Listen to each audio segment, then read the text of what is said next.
I'm really looking forward to our show today. Today we have a guest that we haven't had on for about 3 years, and it's long overdue. Kelly Ferrin is a gerontologist, author, and speaker discussing life planning. It's often been said that people spend more time planning a vacation than their 30-year retirement vacation, and Kelly's going to give us some things to think about to help us better enjoy our retirement years. Welcome, Kelly. Thank you, Jim. Hey, it's been such a long time, and I'm so looking forward to having you back. I've shared this with so many clients because we talk about aging and the aging process. And if I recall correctly, you got a golf scholarship at the University of Berkeley. You were studying gerontology, and here you are when you're going to your golf practices, and there's all these 80-plus people on the golf course, yet during your studies, you were going to nursing homes and healthcare facilities, and you saw a little bit of a disconnect. So tell us, what's new about the financial gerontology and what you've learned, and what are you doing with that information? Thanks, Jim, so much. And first, let's clarify. My in-laws went to Berkeley, but I'm a Trojan, so I'm a USC girl, so I want to definitely make that connection. I'm so sorry. No, but it's important. I don't even know if Berkeley has a gerontology program, which is part of what the challenge is. It's very unusual. SC has the top school in the nation for the field of gerontology. You're right on as far as going there on a golf scholarship. But there was a connection there between golf and gerontology, and the financial gerontology world is becoming a very important part of this industry, the blending really of the financial industry and ours, and really helping people understand the impact, the financial impact particularly, of longevity. And as you said, people are not really used to having these types of conversations. They skirt around a little bit. So what we're trying to do now in my work is really make advisors and help advisors feel more comfortable having these conversations with clients by really understanding really nothing more than positioning products and tools, if you will, as the solutions for some of these longevity challenges. So that's really what financial gerontology is and what I'm trying to help advisors be more comfortable about having those conversations. I just met with a client earlier today, and we had to have kind of a tough discussion because the baby boomers, my generation, is the ones that are retiring. I'm on the tail end. We've got 10,000 retiring every day. Yeah. The baby boomers were the greatest spending generation of all time. I think a lot of them are kind of in denial as to how long they might live and how much resources they're going to need to have. There's a real disconnect there. So is there a psychology effect of this longevity, and what role does it play in financial retirement planning from your perspective? Yeah, that's a great question, Jim. The one thing that I always say, the good news is we're living long. The bad news is we're living long. So, it kind of goes both ways, but there's definitely a psychological component. I mean, on the one hand, I've always told advisors and clients as well that we don't look forward to getting older. I mean, we've had a very negative image of aging in this country up until very recently, maybe the last 20, 25 years or so. And so people weren't real excited about the idea of planning for a phase in their life they weren't looking forward to, particularly if we felt that it was going to be involving nursing homes, which has changed so drastically and radically. That, I think, plays a part. The other side of the coin also is the fact that a lot of boomers, particularly because they were brought up through all the wellness and the Jane Fonda, and wow, does she look insane. She looks great at 70, whatever she is. As a result of that, though, they think, well, if I just eat right and I exercise a little bit, then I'm never going to have to deal with these longevity issues and the downside of it. You and I both know the reality is very clear. I mean, the number one fear among consumers right now is healthcare costs, period. Just as recently as 10 years ago, outliving their money was the primary concern. It's been replaced by almost 4 times the effect by healthcare costs because it is the big unknown for what, how long, how much. Huge uptick in retiree healthcare costs, up in the neighborhood of 500% in the last 20 years.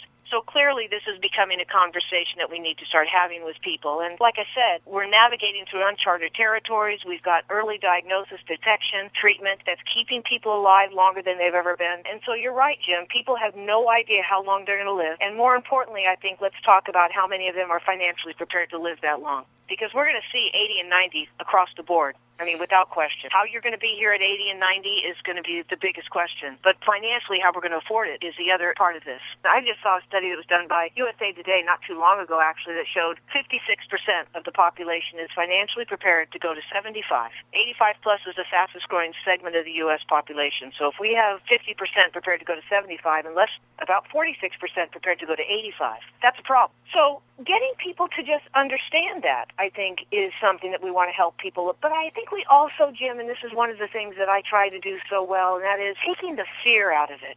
people are afraid of the unknown, and they are afraid. That's where the psychological component kind of comes in as well. They don't have a real positive image of aging and of the frailty, which we're not seeing as much. And what I try and help people do, live long, die short. In the past, we've lived too short and died too long. And that's something that I think is a critical part. And you can imagine the financial ramifications of that second scenario. That's something that we need to help people with. Absolutely. And I can't even remember the first time I heard you speak, but it's probably been 3-4 years ago. You are probably on the leading edge of having these discussion points, because now we hear a lot more people talking about it, but discussing longevity was almost taboo when combining that with their money situation and planning. Nobody wanted to talk about it. And I remember, I think it was you that was sharing the story of the retired GM executive who had some serious health scare, decided to retire early, figuring he only had a couple years, and here he was, 93? He was the over 90 hurdler.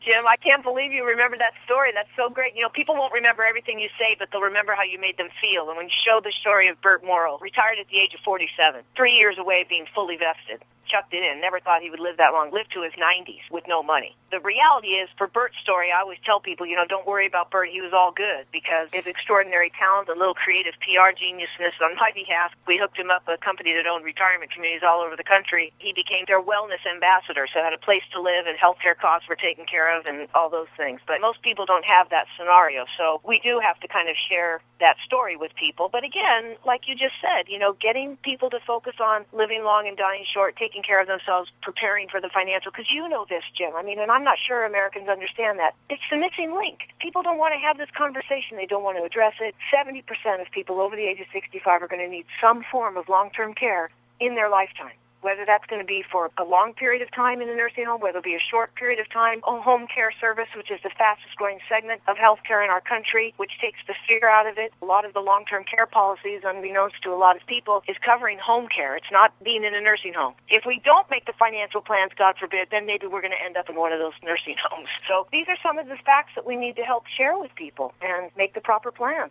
But Kelly, I don't want to talk about planning on going to nursing home. I want to plan my next trip to Hawaii. That's a lot more fun. Or how about the next cruise we're going on?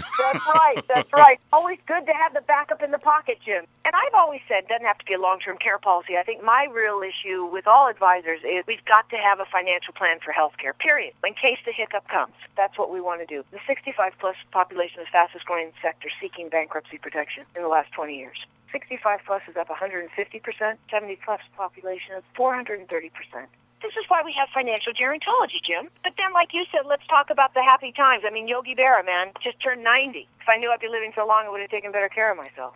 It is a battle. I've got a family member who does not like to talk about retirement planning and do reviews. She feels like coming to me is worse than going to the dentist, and yet she's planning a trip to Hawaii. She spent 45 minutes on the phone with me talking about some of the islands I've been to, and she spent hours and hours. I asked her, how much time have you spent on this vacation? She said, probably 10 to 15 hours. And I said, now, your vacation is going to be 3 weeks. Your retirement might be 30 years. Don't you think we got our priorities with how we spend our time a little bit backwards? Oh, boy, Jim. I use a slide, actually. It's funny that you should say that, because 80% of the population will see their dentist annually. 46% will see their financial advisor. That's if they have one. And I think if we can always remember, and I think this is really important for our industry to remember, that the majority of people have never had any formal training in finances, in money management. They look at money and finances as very complex. As a result, they procrastinate over financial matters. The majority of them don't have a retirement plan. People don't plan to fail. They fail to plan.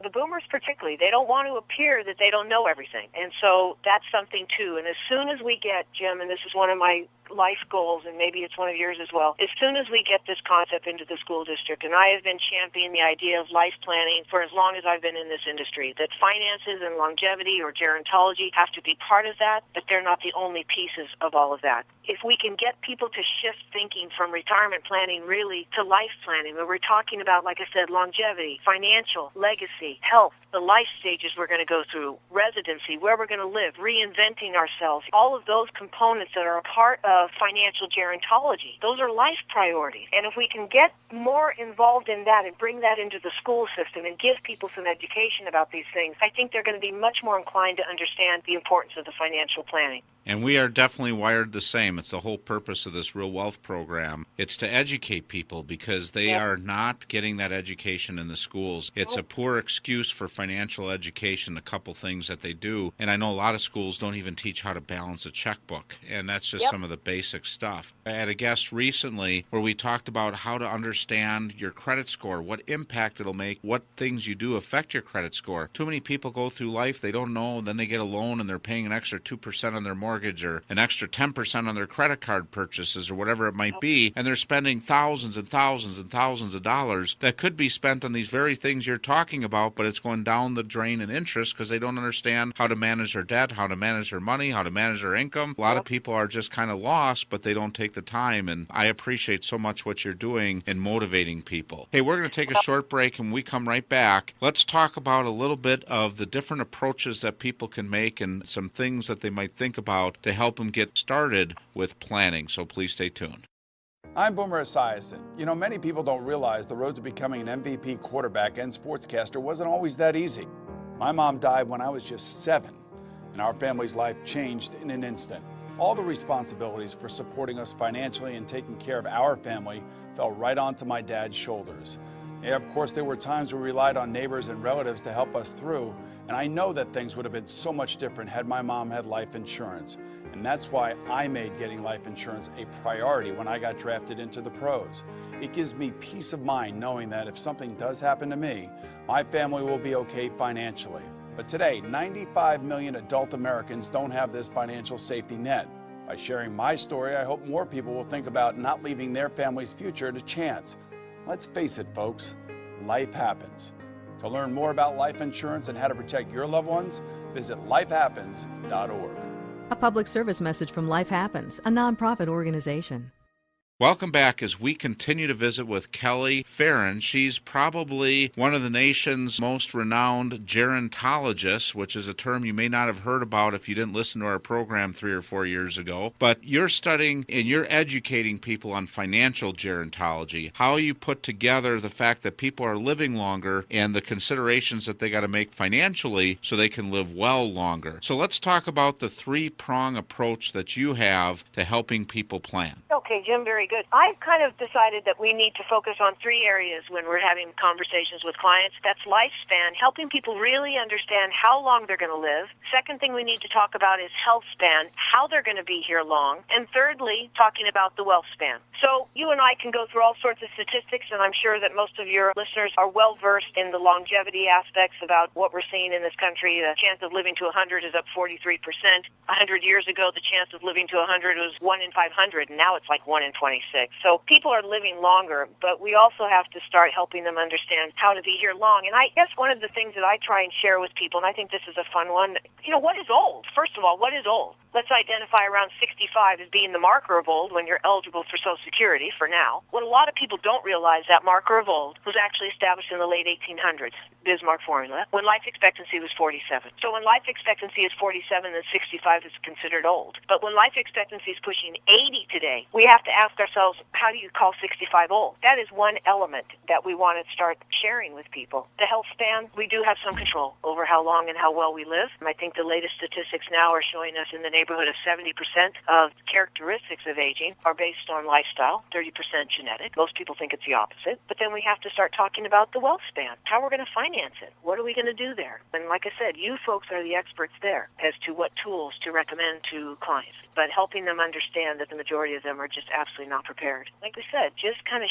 shifting this away, so much of a focus on financial and particularly the fear factor, but instead, like you talked about, Jim, let's talk about buying a new car at the age of 90. Let's talk about my dad who's going to be jumping out of a plane for his 90th birthday. Let's talk about those types of activities and things to look forward to. And hey, if something else falls along the way, we're ready to battle that financial hurdle as well. Just look at it from a more holistic perspective and more encompassing, I think. One of the points I've always made to my clients, when you're getting ready to retire, you better have something to retire to. Yeah. Don't just look at it what you're retiring from, because after about 4 or 5 weeks, you've got all those jobs you always wanted to do done. Now what for the next 30 years? So if you don't have a plan, and it doesn't mean everything's got to be about insurance or investments or any of that stuff. It's a matter of how do you want to retire and making sure you've connected the dots dots. Right. One of my favorite stories, too, when you look up the word retirement in the dictionary, it does the number one thing we know in the field of gerontology, which is the worst thing for you. Disengagement, pulling back, push aside, no longer having an opportunity to work. I'll tell you, the most healthiest, happiest retirees I meet are so busy, they wonder how they ever had time to work.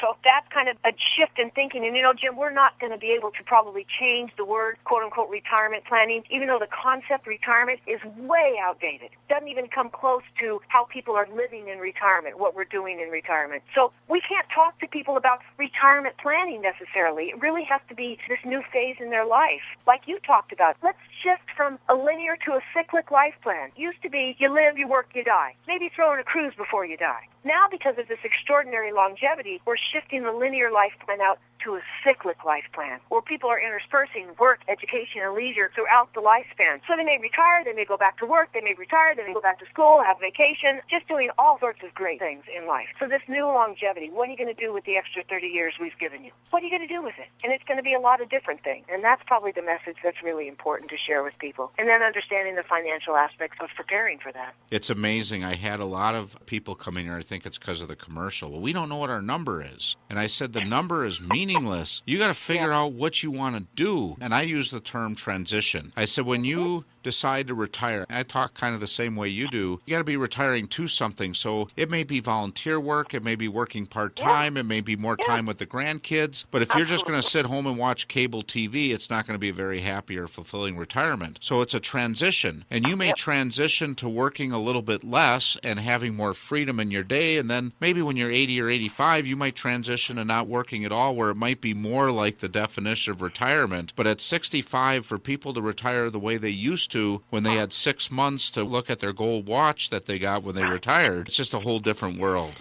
It is. It's a whole different world, and it's all because of longevity. And that's the reality that we need to help sharing with people. We've got a lot of work to do. It's an exciting time. There are a lot of opportunities out there to really share the good news about this no longevity, but also being responsible and understanding what that means and helping us get it into the school system some way, somehow, because that's really where it's got to go. Kelly, this has been awesome. I really appreciate having you back again. It's been way too long. I hope that we've motivated some people. Don't try to do this alone. We're not disciplined type people that can tackle something like this by yourself. You need a team around you. You need financial advisors, insurance counselors. You might need job counselors or career counselors. It's a different animal, but don't go it alone. And the sooner you get on top of it, we interviewed a while back. I remember interviewing Leroy Butler. He's an all-pro Hall of Famer for the Super Bowl Green Bay Packers. He was one of the athletes that successfully retired and actually had a retirement that he was looking forward to. He said the last 2 years of his NFL career, he couldn't wait to retire because he had the plans in place. It is so critical whether you're a superstar in sports making lots of money or you're doing the daily drudge of whatever job that you have and you're looking forward to a new beginning. Make sure you have the plan in place. Don't do it cold turkey or you're going to have a rude awakening. So I really appreciate you being on again, Kelly. This was awesome, and hopefully we can have you on again real soon. Looking forward to it, Jim. Keep up your great work. Thank you so much.